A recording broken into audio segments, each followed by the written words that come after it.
नमस्कार, मैं हूं सचिन वाशुणे और आप देख रहे हैं देश का सबसे नया live web news channel newsfirst.tv।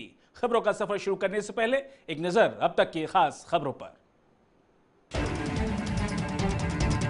Bihar में नरेंद्र मोदी की बत्ती हुई गुल, नीतीश के दम पर जली लालू यादव की लालटेन।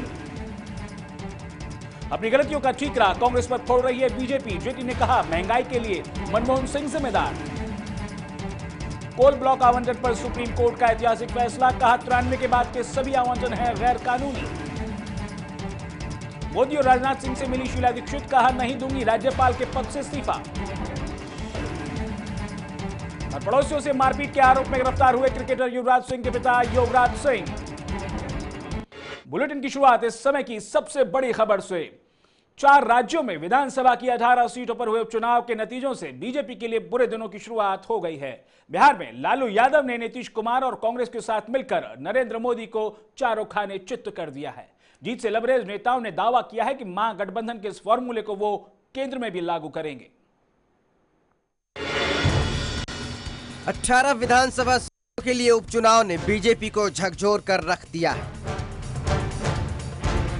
इन नतीजों ने साफ कर दिया है कि देश की जनता नरेंद्र मोदी सरकार के 3 महीनों के कामकाज से खुश नहीं है। सबसे बड़ा उलटफेर बिहार में हुआ है। हालिया लोकसभा चुनाव में जिस प्रदेश में लालू यादव, नीतीश कुमार और कांग्रेस की चूल्हे हिल गई थी, उसी सूबे में इन नेताओं ने जबरदस्त तरीके से वापसी कर बीजेपी को हाशिए पर डाल दिया है। बीजेपी को 10 में से केवल 4 सीटों पर ही जीत मिली है। हाँ, यह बात ठीक है। हम भी इसको स्वीकार करते हैं कि जो परिणाम आया है, परिणाम एनडीए की सेहत के अनुकूल नहीं है। और मेरी समझ से बिहार इकाई एनडीए की ओर से इस चुनाव के संदर्भ में जो रणनीति बनाई गई, उसमें कहीं न कहीं चूक हुई है, जिसके चलते हार हुई है। तो मैं इस हार को पूरे तौर पे बिहार इकाई एनडीए की ओर से, जिसमें खुद को भी शामिल करते हुए, इस हार को मैं स्वीकार करता हूं। इस जीत से नीतीश कुमार, लालू प्रसाद और सोनिया गांधी की टीम गदगद है। नीतीश का कहना है कि जनता ने झूठे नरेंद्र मोदी का असली चेहरा पहचान लिया है। कांग्रेस भी हमलावर तेवर दिखा रही है। जो उपचुनाव के नतीजे आ जाए हैं, इससे एक बात साफ हो गई है कि लोकसभा चुनाव से अब उल्टी धारा शुरू हो गई है और जो है लोगों का रुझान जो है अब वो दूसरी तरफ होने लगा, कांग्रेस और उनके सहयोगी दलों की तरफ। और इसके 2 उपचुनाव हुए, एक नहीं। एक तो लोकसभा चुनाव के तुरंत बाद उत्तराखंड आया, जिसमें सभी सीटें कांग्रेस ने जीत ली थी। और आज के भी नतीजे हैं। एक तो बिहार में लगता है कि जो नया प्रयोग हुआ, एक्सपेरिमेंट हुआ, जो गठबंधन बना, उस गठबंधन को आशातीत सफलता मिली है। कांग्रेस और नीतीश कुमार इस हार के लिए मोदी को जिम्मेदार ठहरा रहे हैं, लेकिन बीजेपी का कहना है कि ये चुनाव मोदी का चेहरा दिखाकर नहीं लड़ा गया था। हमारे सभी नेता, चाहे वो केंद्र में बिहार के नेता हो, प्रदेश में हो, सभी ने अच्छे दौरा किया, अच्छी तरह काम किया। हाँ, लेकिन कहीं न कहीं कुछ कमियां जो रह गई, वो तो हार के बाद सब मिल करके बैठ करके समीक्षा करके उसको दूर करने की कोशिश करेंगे। अरसे बाद बिहार में लालटेन जला है, लालू की पूजा शुरू हो गई है। लेकिन फिलहाल इन नतीजों ने बीजेपी को सदमे में डाल दिया है, क्योंकि बीजेपी बिहार के अलावा कई और राज्यों में भी कमाल नहीं दिखा पाई है। उसे मध्य प्रदेश और कर्नाटक में केवल 2 सीटें ही मिली है। Bureau report, news first TV, Delhi.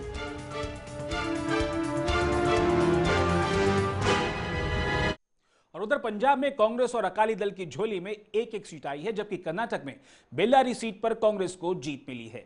यहां पर बीजेपी को 2 सीटें मिली हैं। मध्य प्रदेश में भी बीजेपी को 2 सीटें ही नसीब हुई हैं। और इसी मुद्दे पर बात करने के लिए हमारे साथ न्यूज रूम में मौजूद हैं हमारे डायरेक्टर चंदन प्रताप सिंह। चंदन, हम आपसे जानना चाहेंगे कि बीजेपी की हार है या फिर लालू और नीतीश की जीत? इसे आप दोनों तरीके से सचिन पैमाने पर आग कर देख सकते हैं। दरअसल ये पहली बार ये देखने में आया है कि नरेंद्र मोदी की सरकार के 3 महीने पूरे हो चुके हैं और जो उन्होंने सपने दिखाए थे, वो सपने उन्होंने वास्तविकता से परे थे। यथार्थ में उसे उतारना बेहद मुश्किल है मौजूदा प्रशासनिक ढांचे को देखते हुए। तो जनता ने उनसे बहुत ज्यादा उम्मीदें लगा रखी हैं और इन उम्मीदों की वजह से ही बिहार में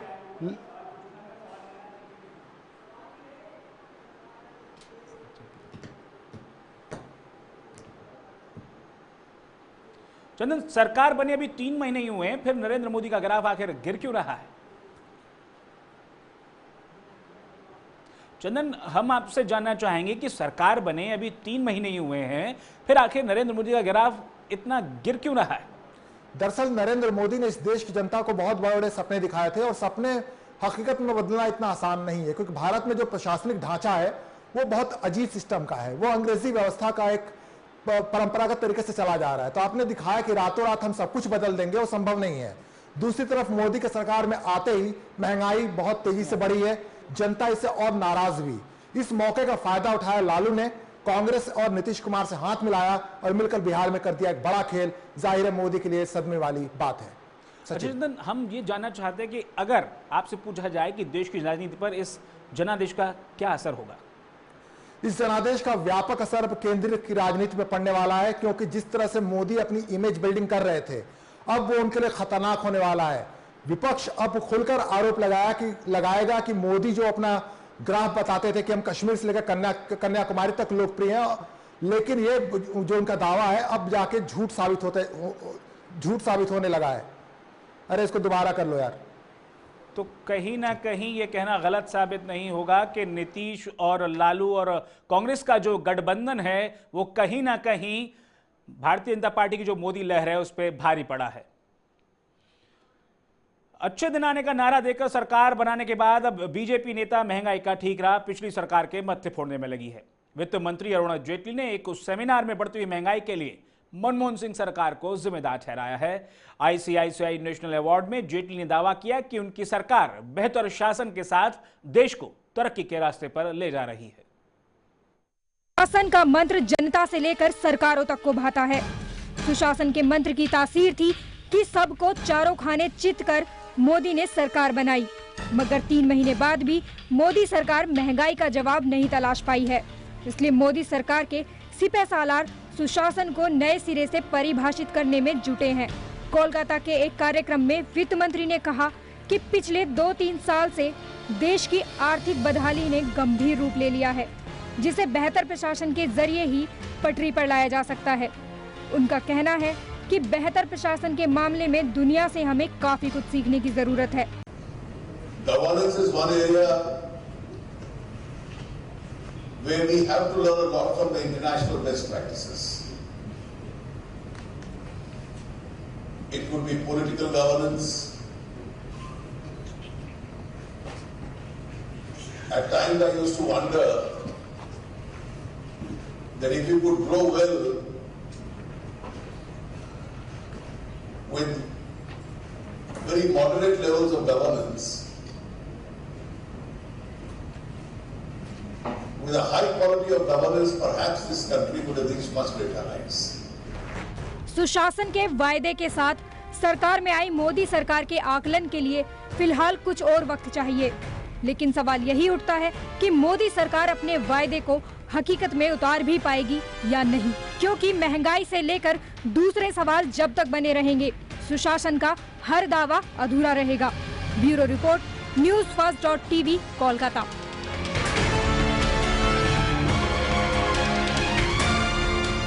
बीजेपी सांसद किरीट सोमैया एक नए विवाद में फंस गए हैं। उनके खिलाफ मुंबई के गैर जमानती धारा के तहत आपराधिक मामला दर्ज किया गया है।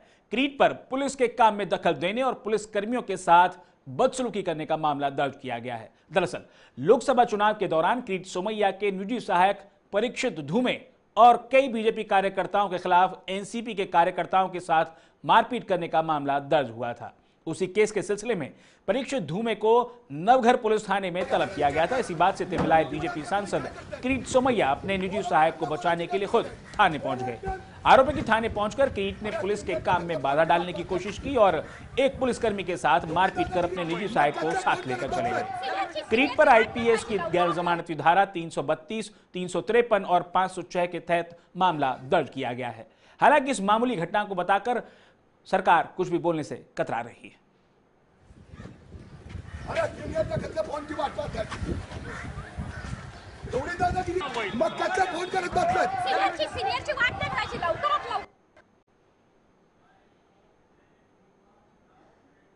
और अभी समय हो चला एक ब्रेक का। ब्रेक के बाद लौटेंगे तो आपको दिखाएंगे नरेंद्र मोदी से मिलने क्यों दिल्ली आए अखिलेश यादव?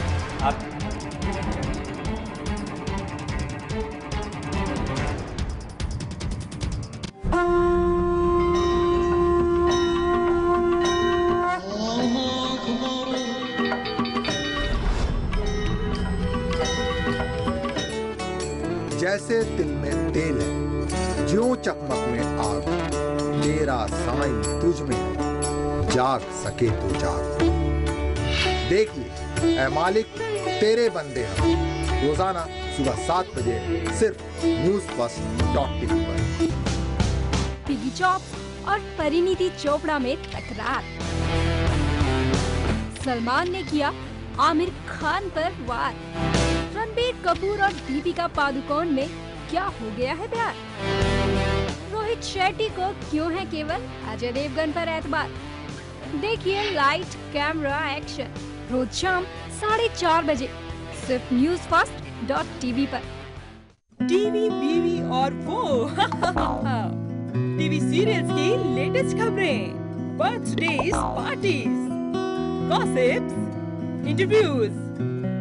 देखिए सबसे पहले हमारे खास प्रोग्राम टीवी बीवी और वो में रोजाना दोपहर 1:30 बजे सिर्फ NewsFirst.tv पर। ये सफर है सुहाना, अगर मौसम हो आशिकाना, तो बनता है फिर सफर पर जाना। लेकिन क्या आपको है पता कहाँ है आपको जाना? जहाँ का मौसम है मस्ताना। देखिए ये सफर है सुहाना, रविवार दोपहर 11:30 बजे।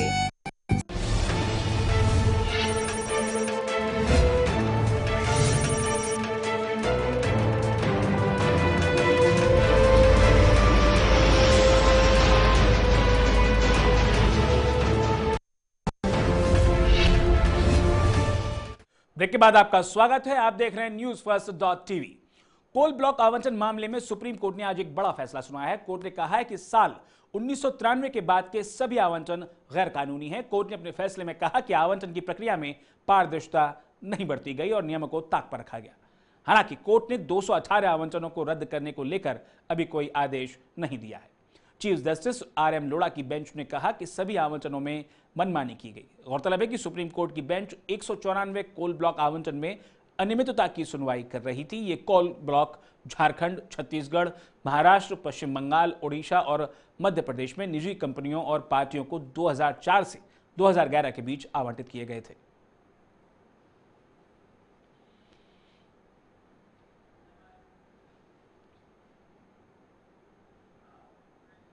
और उधर उत्तर प्रदेश के मुख्यमंत्री अखिलेश यादव आज प्रधानमंत्री नरेंद्र मोदी से मुलाकात करेंगे।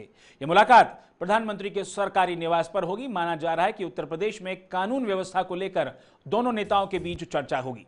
पिछले कई महीनों से बिगड़ती कानून व्यवस्था को लेकर अखिलेश यादव की सरकार निशाने पर है। विपक्ष और खासतौर पर बीजेपी हमलावर तेवर में है। यहां तक कि राज्यपाल राम नाईक भी कह चुके हैं कि वो हर छोटी बड़ी घटना पर नजर बनाए हुए हैं और बार बार मुख्यमंत्री से जवाब तलब कर रहे हैं। इसके अलावा बिजली, रोजगार समेत कई दूसरी आर्थिक मुद्दों पर भी मोदी और अखिलेश के बीच बातचीत हो सकती है। आपको बता दें कि निवेशकों का भरोसा जीतने के लिए सीएम अखिलेश आज दिल्ली में डेरा डाले हुए हैं। इस दौरान उन्होंने देश के कई बड़े उद्योगपतियों से मुलाकात भी की।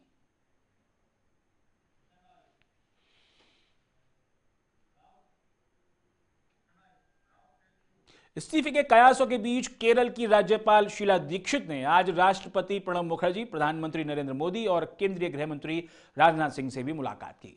इस्तीफा देने से इनकार करते हुए उन्होंने कहा कि राष्ट्रपति से मिलना उनका कर्तव्य है। उनका कहना है कि वो जब भी दिल्ली में रहती हैं तो राष्ट्रपति से जरूर मिलती हैं, क्योंकि ये उनकी ड्यूटी है। ये पूछे जाने पर कि क्या राज्यपालों पर इस्तीफा देने के लिए वो दबाव डाला जा रहा है, तो शीला ने हंसते हुए कहा कि पत्रकारों के सवाल में ही जवाब है। नरेंद्र मोदी की सरकार बनने के बाद अब तक 7 राज्यपाल सरकार के इशारे पर इस्तीफा दे चुके हैं।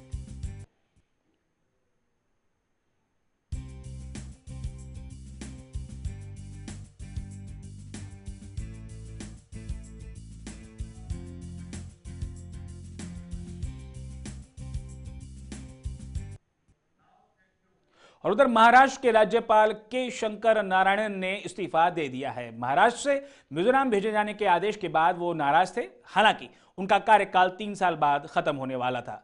शंकर नारायण का कहना है कि बतौर राज्यपाल वो राजनीति नहीं कर पा रहे थे, लेकिन वो तबीयत से राजनीति करेंगे। वहीं कांग्रेस ने आरोप लगाया कि मोदी सरकार राज्यपालों के पद की गरिमा के साथ मजाक कर रही है। Maximum to my will and pleasure. As governor, I was not having politics. From today onwards, definitely I will have politics, active politics.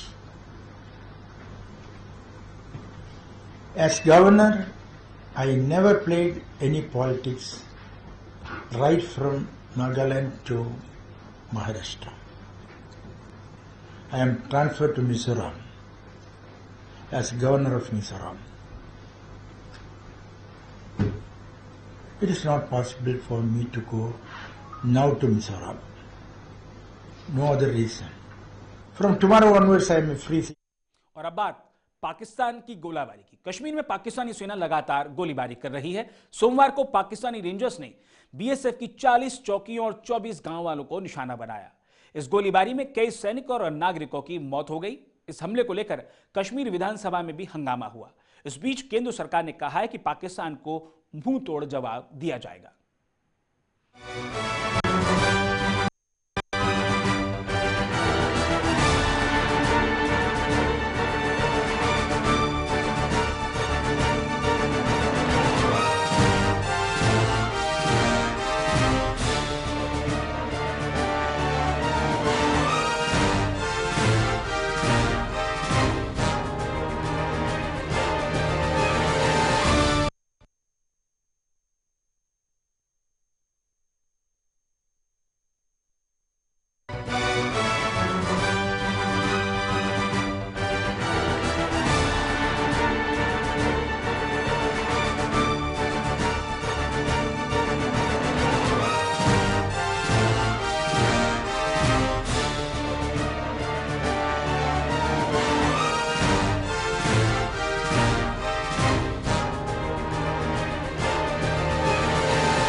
नीचे ऊपर कर।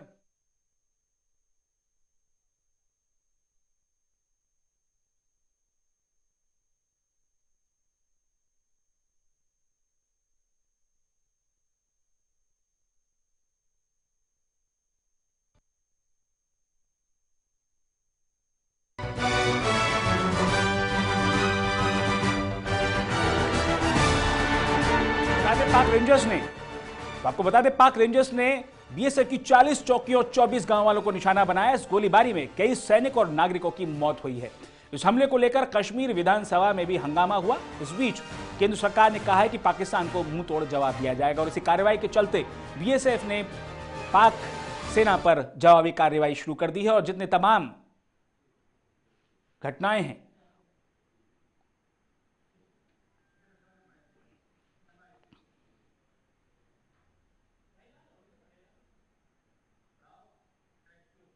और अभी समय हो चला एक ब्रेक का। ब्रेक के बाद लौटेंगे तो दिखाएंगे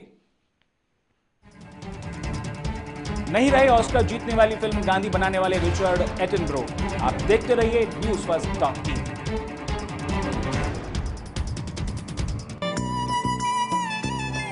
ये सफर है सुहाना, अगर मौसम हो आशिकाना, तो बनता है फिर सफर पर जाना। लेकिन क्या आपको है पता कहाँ है आपको जाना? जहाँ का मौसम है मस्ताना। देखिए ये सफर है सुहाना, रविवार दोपहर 11:30 बजे सिर्फ newsfirst.tv पर। टीवी, बीवी और वो टीवी सीरियल्स की लेटेस्ट खबरें, बर्थडेज, पार्टीज, गॉसिप्स, इंटरव्यूज। देखिए सबसे पहले हमारे खास प्रोग्राम टीवी, बीवी और वो में रोजाना दोपहर 1:30 बजे सिर्फ newsfirst.tv पर। पिगी चॉप्स और परिणीति चोपड़ा में टकरार। सलमान ने किया आमिर खान पर वार। रणबीर कपूर और दीपिका पादुकोण में क्या हो गया है प्यार?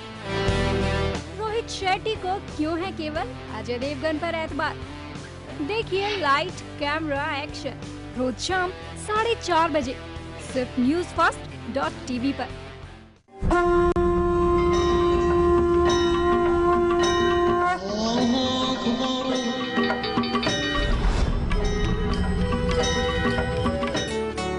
जैसे तिल में तेल है, ज्यों चकमक में आग, तेरा साईं तुझ में है, जाग सके तो जाग। देखिए ऐ मालिक तेरे बंदे हम, रोजाना सुबह 7 बजे सिर्फ newsfirst.tv पर। ये सफर है सुहाना, अगर मौसम हो आशिकाना, तो बनता है फिर सफर पर जाना। लेकिन क्या आपको है पता कहाँ है आपको जाना? जहाँ का मौसम है मस्ताना। देखिए ये सफर है सुहाना, रविवार दोपहर 11:30 बजे सिर्फ newsfirst.tv पर।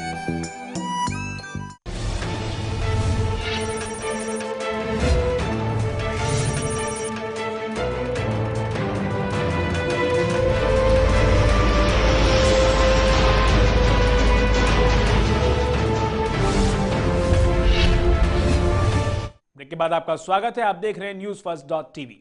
हरियाणा पुलिस ने पड़ोसियों से मारपीट के आरोप में पूर्व क्रिकेटर और फिल्म एक्टर योगराज सिंह को गिरफ्तार किया है। योगराज टीम इंडिया के मशहूर खिलाड़ी युवराज सिंह के पिता हैं। योगराज को पंचकुला पुलिस ने झगड़ा करने और हाथापाई के आरोप में गिरफ्तार किया है। पुलिस के मुताबिक योगराज सिंह का पड़ोसियों से किसी बात को लेकर झगड़ा चल रहा था। बताया जाता है कि इस दौरान पड़ोसियों के साथ उनकी झड़प हो गई और मामला हाथापाई तक पहुंच गया। लोगों की शिकायत के बाद पुलिस ने योगराज को गिरफ्तार कर लिया है। गौरतलब है कि योगराज सिंह खुद भी टीम इंडिया का हिस्सा रह चुके हैं। उन्होंने एक टेस्ट मैच में और 6 इंटरनेशनल वनडे क्रिकेट मैच में अपना प्रदर्शन दिखाया है। चोट के कारण उन्होंने क्रिकेट को अलविदा कह दिया था और फिर पंजाबी फिल्मों से जुड़ गए। वो 2013 में आई हिंदी फिल्म भाग मिल्खा भाग में भी मिल्खा सिंह के कोच के रूप में भी नजर आ चुके हैं।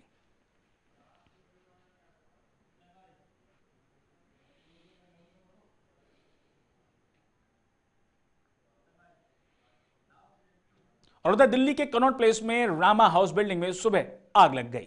आग इस इमारत की पहली मंजिल पर स्थित NIIT सेंटर में लगी। फायर ब्रिगेड को आग बुझाने में घंटों अग्निशमन विभाग की इस आग को बुझाने में लगा है, लेकिन अब तक इस पर काबू नहीं पाया जा सका है। आग बुझाने में 12-13 फायर टेंडर लगे हैं और बचाव कार्य के लिए स्काई लिफ्ट का भी इस्तेमाल किया जा रहा है। रात की बात यह है कि अब तक इसमें किसी के हताहत होने की कोई खबर नहीं है। दिल्ली अग्निशमन सेवा के एक अधिकारी ने बताया कि आग रामा मार्केट इमारत में लगी। उन्होंने कहा आग लगने की घटना के बारे में सुबह 7:50 पर सूचना मिली। आग बुझाने के लिए दमकल के 10 से अधिक वाहनों को घटनास्थल के लिए रवाना किया गया।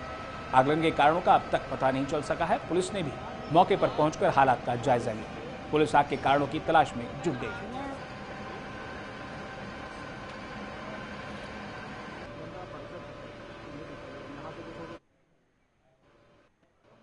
के अंदर NIIT का एजुकेशन सेंटर है। यहाँ पे फर्स्ट फ्लोर के ऊपर यहाँ पे आग है और इसमें रूम्स बनाए हुए हैं अंदर और साथ में सर्वर रूम है। यहाँ पे खिड़कियों की इन्होंने आगे प्लाई लगा के इसके बाद में ऊपर अलमारी लगा के असेस को और ज्यादा डिफिकल्ट बना दिया है। रास्ता एक ही है जाने का, ऊपर सीढ़ी के माध्यम से जो जा सकते हैं। तो हीट और स्मोक इतनी ज्यादा है कि असेस अभी हो नहीं पा रही, ना बाहर से ना। जयपुर के सिटी पैलेस में भी आज सुबह करीब 8 बजे आग लग गई। इससे प्रशासनिक भवन और लेखा शाखा में कई महत्वपूर्ण दस्तावेज जल गए। आग से पैलेस स्थित परकोटे में अफरा तफरी मच गई। हालांकि किसी के हताहत होने की सूचना नहीं है। आग बुझाने के लिए करीब 4 घंटे तक 1.5 लाख लीटर पानी खर्च किया गया। दमकल कर्मियों, पुलिस और नागरिक सुरक्षा के 150 कर्मियों ने आग पर काबू पाया। सिटी पैलेस में पहली बार आग लगी है। आग की वजह से प्रशासनिक रिकॉर्ड, जमीन दस्तावेज, रजिस्ट्री, मुकदमों की फाइल, ऑडियो रिपोर्ट, संपत्ति की लिस्ट, बिल, इक्विपमेंट, कंप्यूटर, अलमारी, म्यूजियम, लेबोरेटरी, म्यूजियम स्टोर खाक हो गए हैं। फायर ब्रिगेड का कहना है कि शॉर्ट सर्किट की वजह से यह आग लगी।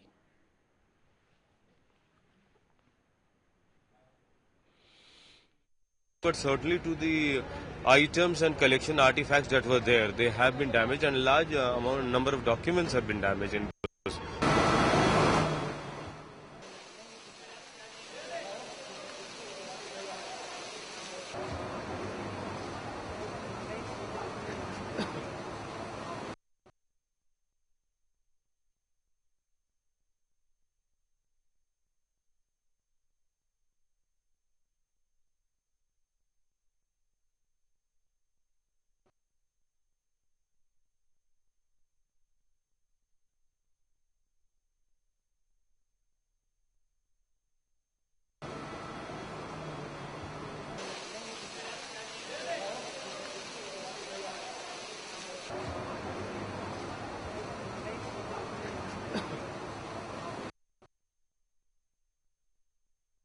खबरों में फिलहाल इतना ही। देश दुनिया की तमाम जानकारी और ताजा तरीन खबरों के लिए आप देखते रहिए NewsFirst.tv। नमस्कार।